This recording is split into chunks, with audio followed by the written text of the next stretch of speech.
Hey Warhawks, we're back with another episode of the Creating Connections podcast, where passions become professions. I'm your host, Elijah Moore.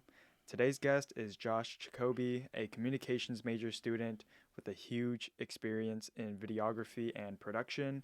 In this episode, we dive into the topic of being a student producer, winning an award at the WBA, and what it takes to successfully produce sports and live media. Let's jump into understanding the guest. So, Josh, tell us a little bit about yourself. Who are you and what is your background? Yeah, my name is Josh Jacobi. I am originally from Oak Creek, Wisconsin, which is right just in the suburbs of Milwaukee. Communications major with an emphasis in electronic media, a journalism minor with an emphasis in broadcast, print, and web. I have 2 certificates in video production and sports communication. I'm a senior that is also graduating in May. Awesome. Thank you for explaining yourself. To wrap up, kind of understanding the guest, what is your favorite film of all time? So I've been thinking about this ever since this was sent to me. I am a huge movie person. I think my favorite film, I have to go with Whiplash, starring Miles Teller and J.K. Simmons. That movie it's probably the best movie I've seen in both terms of uh, story and production. I think visually it's great. The music in that movie is phenomenal. The acting is great. Um, this is definitely up there. It's in my Letterboxd top 4. I am on Letterboxd, and so Whiplash definitely is probably, I would say, my favorite movie of all time. I'm definitely gonna have to check that out. Mm. Awesome.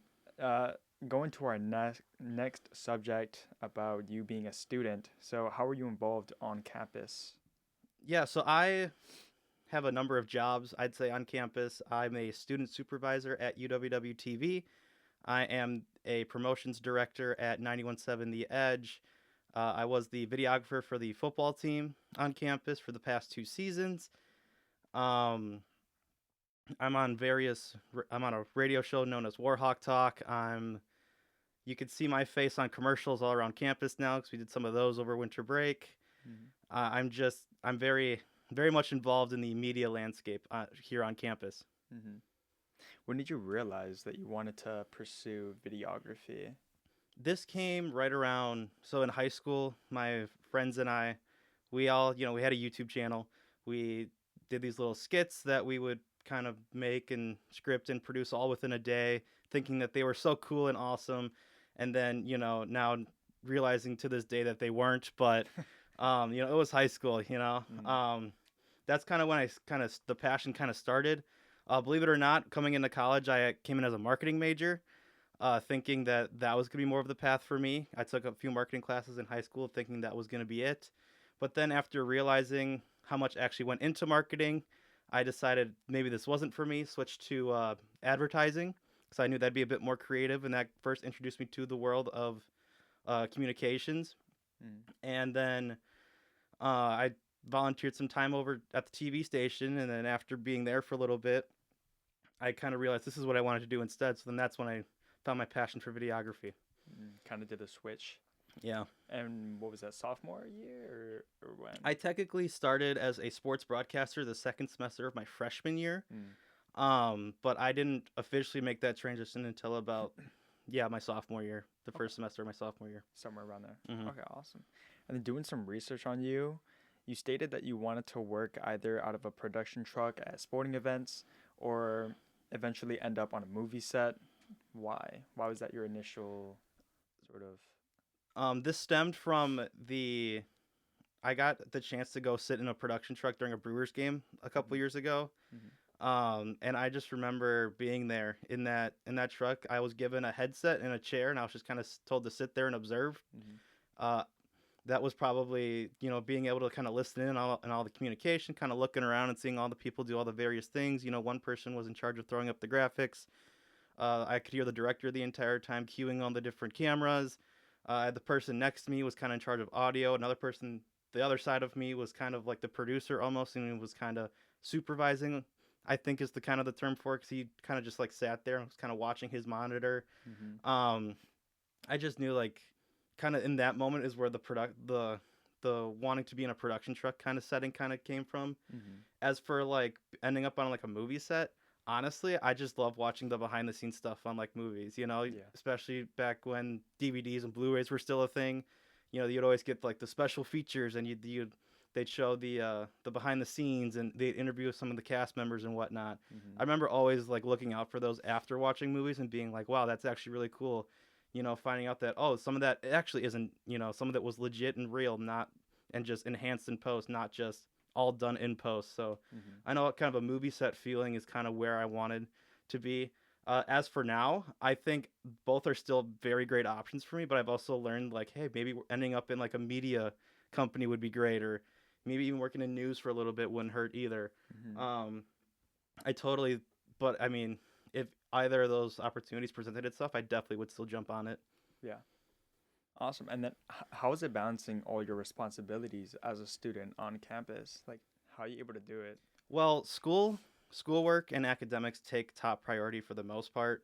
Mm-hmm. I will say there very rarely there have been time where I'm like, you know what, I think I'd rather do this instead of homework or something. But for the most part, knowing that school trumps all is kind of the motto that I've kind of been following. Mm-hmm. That has been that's being a student comes first. That's why we're all here. That's why we go to college. Mm-hmm. That's the top priority. Then once student responsibilities are out of the way, then I can start kind of focusing, okay, what needs to get done first? Mm-hmm. What's the most important? That's kind of how I order things. Mm-hmm. Something for TV should probably get done before something I want to do for like a personal project, or something for the radio station should get done sooner than something that like my friends want to do later on. Like, Mm-hmm. yes, I've had to skip out on like a few friends outings and stuff like that because of this, but hey man, that's just part of the work and the ambition of being here. Yeah, 100%. So then schoolwork is the priority. Afterwards, it's sort of work. And Hmm. then when you have time to do like personal passion projects. That's a good Yeah. question. Typically it is kind of towards like the end of days. Mm-hmm. Like if I still have energy to continue on passion projects, I will. Mm-hmm. If I have nothing going on a weekend, which is kind of rare because we have always something to do for at least TV on the weekends, but Mm-hmm. the once in a blue moon that I actually do have a weekend to myself, that's when I tend to work on passion projects. I'm working on my senior project this semester, which is Mm-hmm. it's schoolwork, but it's meant to be a semester long project, so that gets done during a lot of my free time. Mm-hmm. Um, just kind of taking advantage of that free time is also too trying to remember like, yeah, I'm also a student. I need time, I need breaks. I need to Yeah. chill. Yeah. I need to just sit back and just, watch a movie, watch TV, and just, I need that every Mm-hmm. once in a while too. Mm-hmm. Agree. Hmm. Awesome. Let's jump into topic number 3. Let's talk about UWW-TV, 91.7 The Edge, and your sports productions. So, you're the student supervisor of the UWW-TV and the promotions director for 91.7 The Edge. What have you learned holding these important roles and positions? That, you can't do a lot of this on your own. I work with an amazing group of people at both UWW-TV and 91.7 The Edge. Mm-hmm. Starting with TV, my two bosses, Jim Mead and Joe Maybe, have been nothing but supportive, and they help where they can, and they, like they understand that yes, they're bosses, but they also do recognize that hey, I'm a student too, so they do get the whole make sure you do your homework still Mm-hmm. while also having time to do this for work as well. Mm-hmm. But also, I mean, I'm just one of 4 supervisors. We all work as a collective group. It's me, it's Gabe Sadowski, it's Molly Danucci, and Bria Lucien. All the 4 of us, we kind of help operate things on a weekly basis at UWW-TV. We make sure everything gets made, everything gets produced properly, and we just kind of assist where it can Mm-hmm. be. Um, Going over to 91.7 here as the promotions director, same thing. We have a great staff there. I think a lot of it is ran by Brian Lucas, who is our kind of like supervisor of it all. Mm-hmm. But he's very hands off. He kind of lets the students run the station there. We have our station manager, and Alex White. He's been doing a great job. We're currently working on getting promotions for Edgefest, which is happening April 9th, 10th, and 11th. We're kind of going, that's kind of the big festival for us in our spring semester here. Mm-hmm. That's happening at Jitters Coffee House, so we're kind of all hands on deck getting ready for that. Also want to give a shout out to the sports director there, Zach Kreider, who's done an amazing job with their sports coverage. I mean, they revamped their weekly, actually, no, it's more daily, talk show known as Hawk Talk, where, it's on 91.7, but we also simulcast it onto UWW-TV. That has been a great, he's doing a lot more on the TV side of that this semester, which has been really nice. He's incorporated name tags so we know who's talking and who everyone is now, rather than kind of guessing who everyone is. And he's just doing a great job, just trying to implement some more things onto the radio station there. 91.7 has been great. It's I totally recommend it. I know they're always looking for people to either join their executive board. They're always looking for people just to be a part of radio. So yeah, if you're looking to get into media, 91.7 is probably your go-to starting point, if I had to say. Yeah, I agree. What's been the hardest part about that? Like your biggest obstacle? Balancing it all with schoolwork. Yeah. It's a lot. Trying to produce a show, trying to help, trying to make time so that you're available to work the live event, because live event is top priority at TV, at least.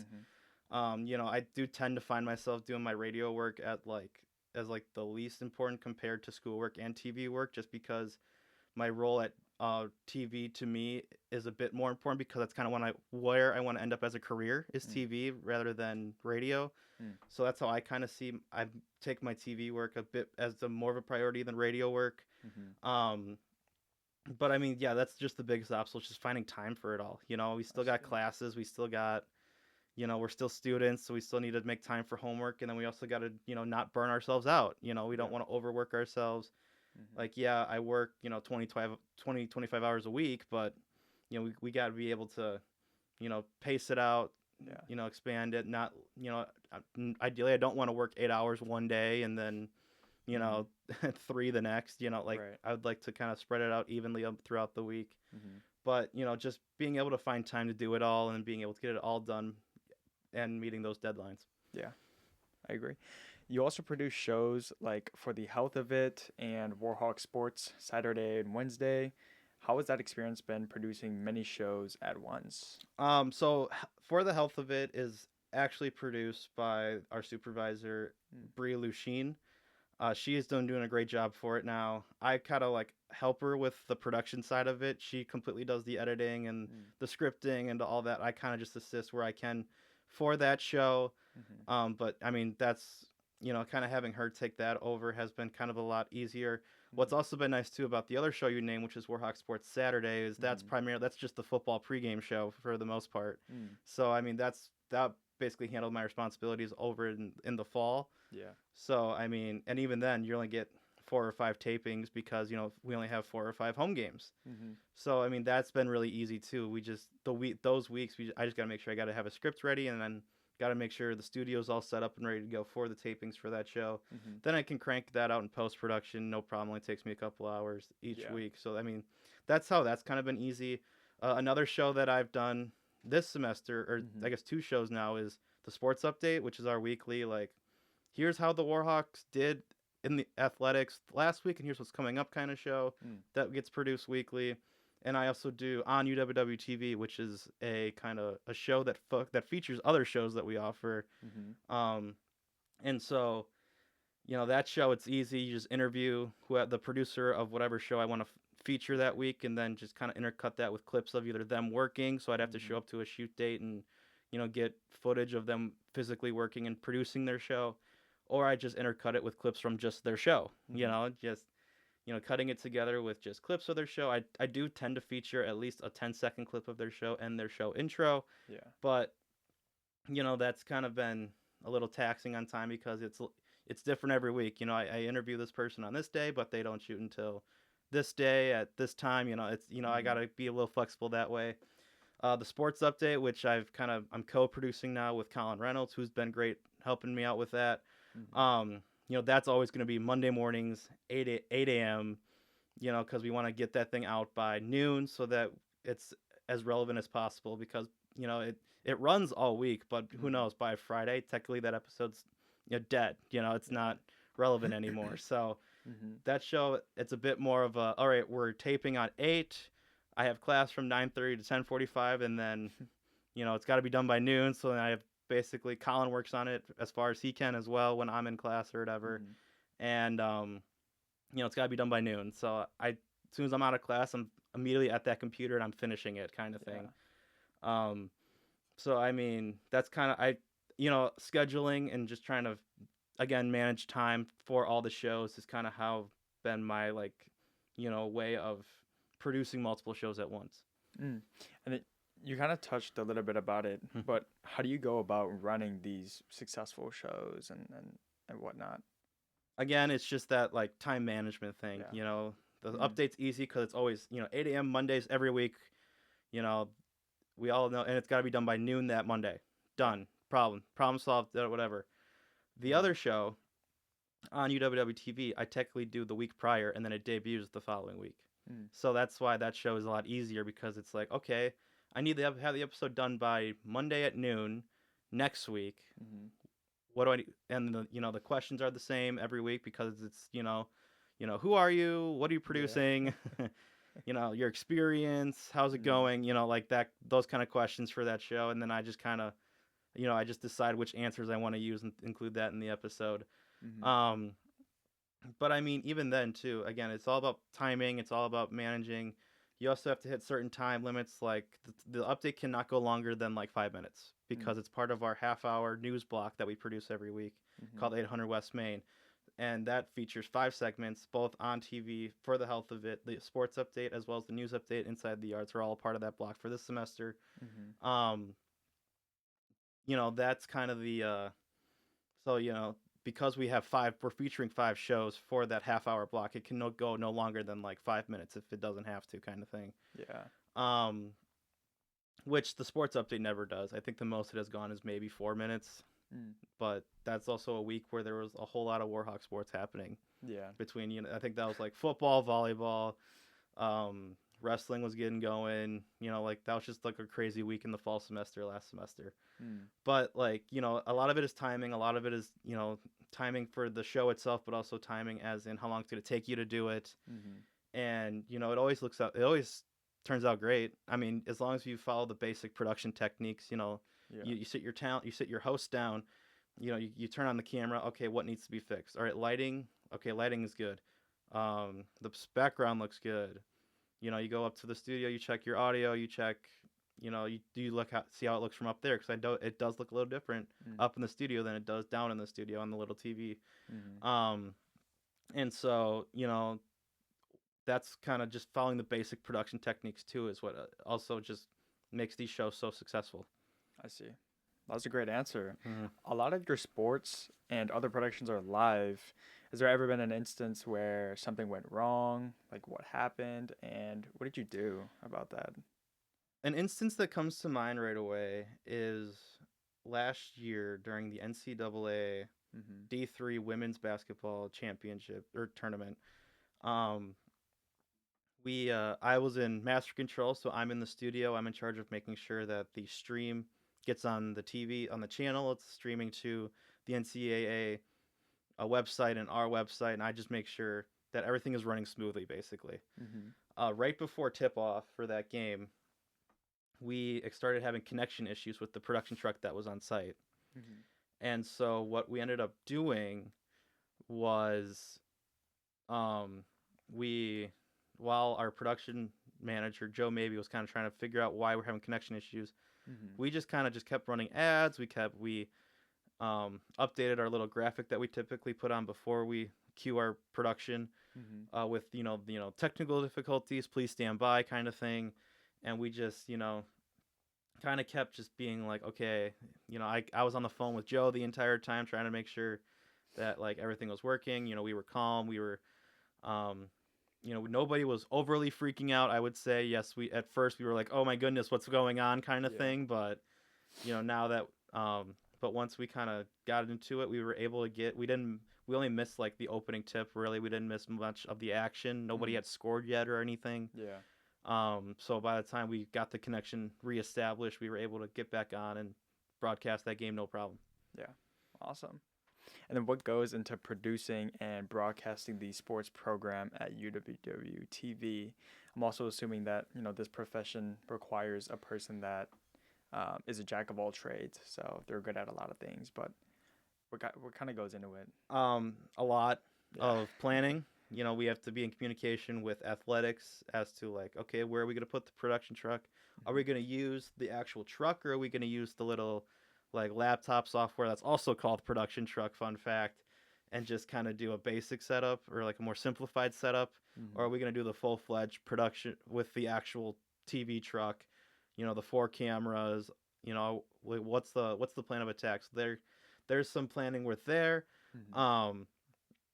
A lot of the cameras and a lot of the like the graphics person, the audio person, those are run through a practicum class Mhm. that Jim teaches, and so he assigns these practicum students, and early in the semester they don't know how to do anything. Mhm. They're new, they're starting out, so we have to take time to teach them. So we always require that you show up to the if the game starts at 7, you're there at 6. Yeah. Um, so that you can get there, you can get trained, and you can practice on like the camera movements and what we're looking for and that kind of thing. Mhm. It also takes a couple staff members. That's staff members, always the director and the switcher. Mhm. And for at least basketball season, the staff member is also running replays. Oh yeah. And because that software, that also takes timing. As soon as dead ball and we're kind of waiting for play to resume, then we can run a replay, and you Mhm. need to be in clear constant communication with the replay person because they cue it from their end. Mhm. You just hit one simple button so that you can cue the replay on the broadcast, but then they have to hit play on the actual replay. Yeah. So that's why we have that kind of be more of like a 2 staff people rather than a practicum student. Yeah. But the director is also running the show. They're switching, they're Mhm. talking to the announcers on what to say, and if the announcers say something they're not supposed to, that's the director's job, kind of thing. Yeah. Um, so again, that's kind of so. At least for basketball season, it's always been 2 staff members, and then the rest of the practicum. And then Joe's always around. He's the on-site live event production manager, so he's always around to assist too, Mhm. and he'll help wherever he can. That's what he does during the games. Is he's kind of if a camera goes wrong, if there's a technical difficulty with one of the cameras, he'll run out and fix it, or if something else is going wrong, he tends to take care of it so that us as the director can just keep going with the actual broadcast. Yeah. I see. Mm-hmm. Okay, awesome. Let's jump into topic number 4, written media. So you're a writer and blogger for the UC, that is the University Center, for articles like Last Minute Study Tips and the Minds Behind UC Events. These are different ventures compared to your normal broadcasting experience. So having experience and working in both written and broadcast media, when do you decide whether to use one over the other? Um, I used to work in the UC Mm. as a UC Live intern. So if you don't know what UC Live is, it's the group or club, or not even club, like organization, I guess is the word, that produces or puts on the events in the UC. Mm. I worked in the UC as a UC Live intern for the first 2 years here on campus, and that's how I did these blogs. Was through a committee known as the Student Marketing Committee, Mm. and it was the members in this committee that wrote these blogs, and so we could do the blogs on whatever we wanted. We tried our best to keep them timely.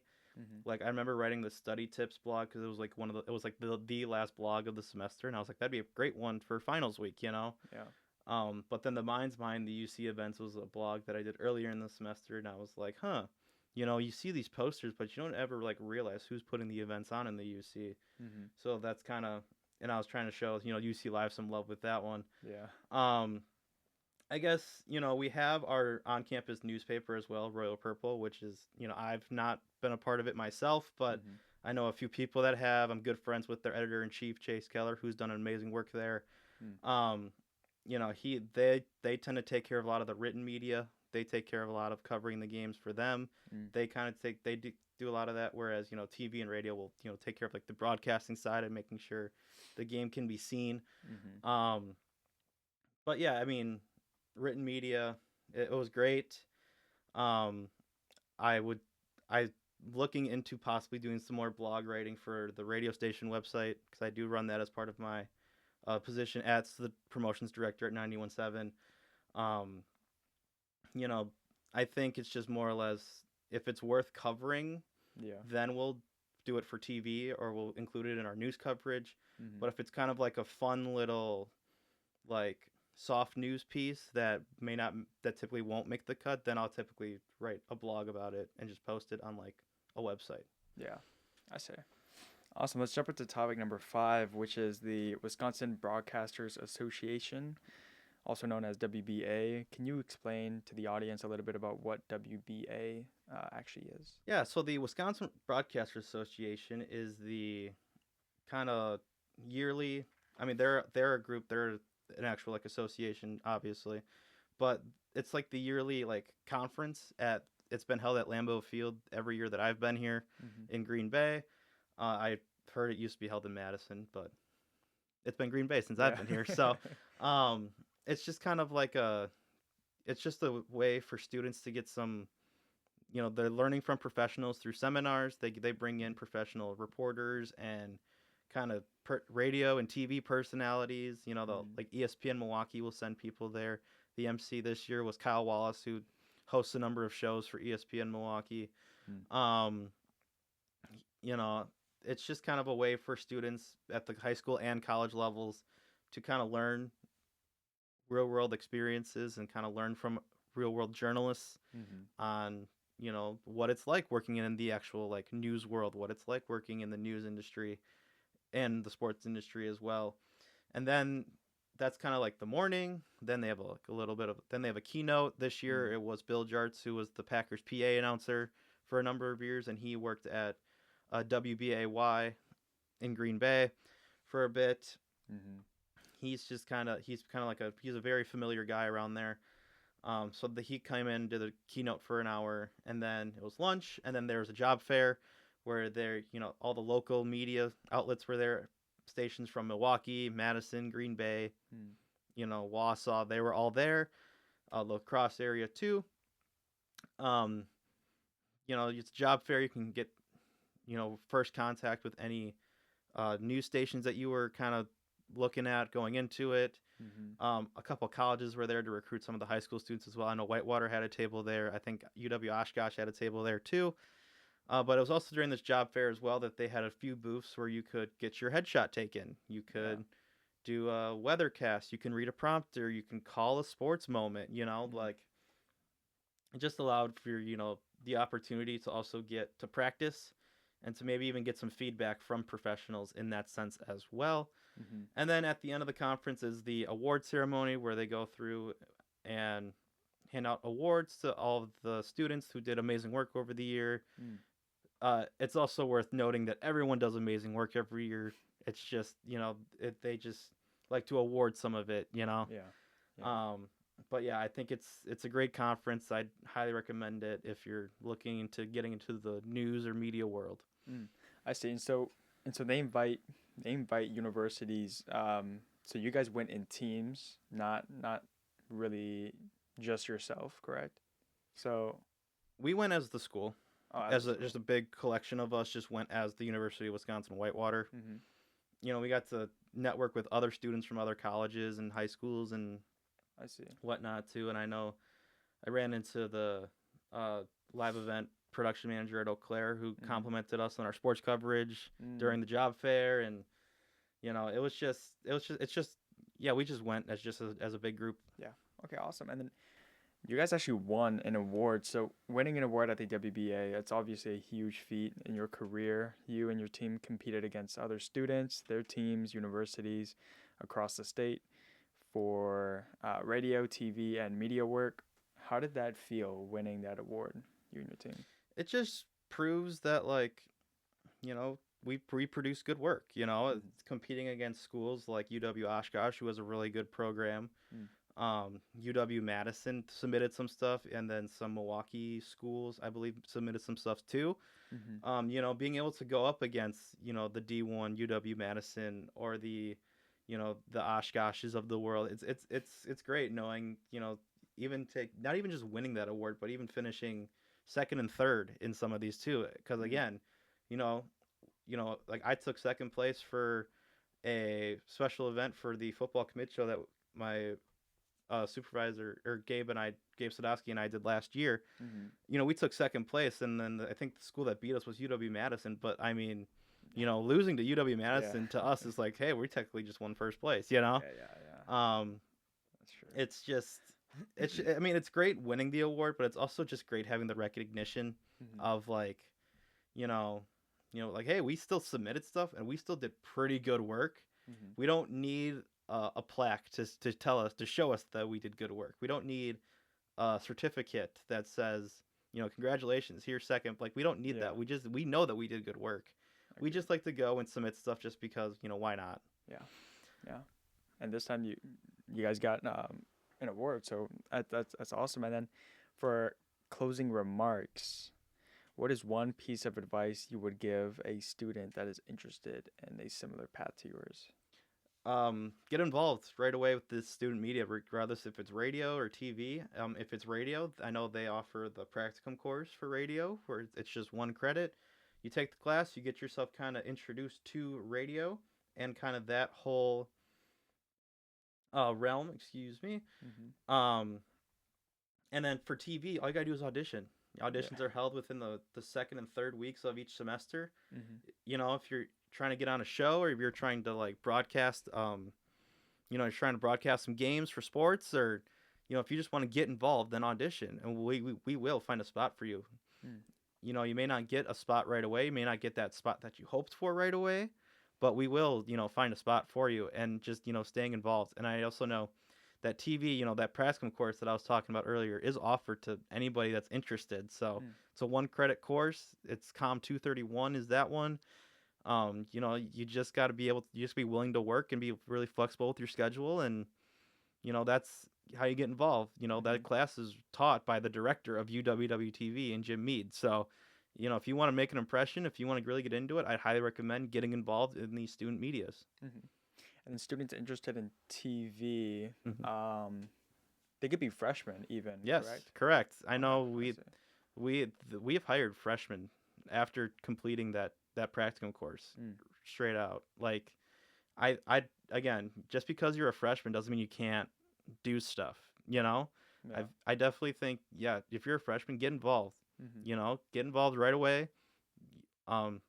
Audition, take these courses, and then if you're lucky enough, you'll get hired and you'll end up working for TV. Yeah.